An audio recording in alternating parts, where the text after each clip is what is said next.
असे दुधाबरोबर गुटख्याचाही विषय त्यांनी घेतला, त्याच्याबद्दलही त्यांचं मनापासून अभिनंदन केलंच पाहिजे. पण गुटखा हा जो सुरू आहे श्रीगोंद्यामधला बेसिकली, ह्या गुटख्या आजपर्यंत चालू असताना ह्याचे हप्ते कुणी घेतले? मग त्यांच्या लहानी बंधू आजपर्यंत हप्ते गोळा करत होते. मग त्या हप्त्यांमध्ये काय मागं पुढे झालं म्हणून त्यांनी अचानक हा मुद्दा उपस्थित केला का? खरं तर त्यांच्या आधी आदरणीय बबनदादा त्या ठिकाणी आमदार होते. आजपर्यंत एवढे वर्ष झाले सत्ता त्यांच्याकडे आहे. व एवढ्या दिवसात सुद्धा त्यांच्या गावातली दूध भेसळ त्यांना थांबवता येईना. एवढं वर्ष होऊन सुद्धा तालुक्यातला गुटखा त्यांना थांबवता येईना. आणि हा प्रश्न घेऊन मग ते विधानसभेत ज्यावेळेस मांडतात, मग ह्या ठिकाणी जे काही पोलीस प्रशासन आहे, मग पोलीस प्रशासन त्या ठिकाणी काम करीत नसेल असा त्यांचा जर आरोप असेल, तर मग त्या संदर्भात त्यांनी मुख्यमंत्र्यांना एखादं निवेदन दिलंय का, काय केलंय का? फक्त हे विषय घेऊन ह्याच्या मागे नंतर काय शिजणार आहे का, याचाही थोडंसं चौकशी झाली पाहिजे असं मला या ठिकाणी वाटतं.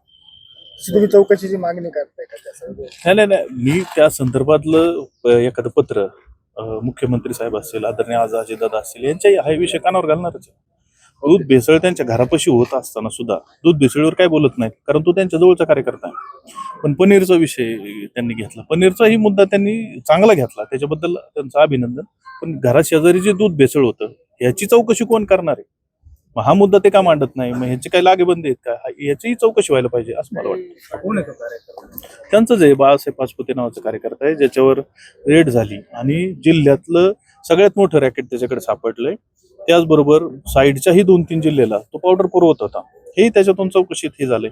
मग ती जी चौकशी झाली त्याच्यानंतर त्याचं पुढं काय झालं याचंही उत्तर त्यांनी दिलं पाहिजे ना.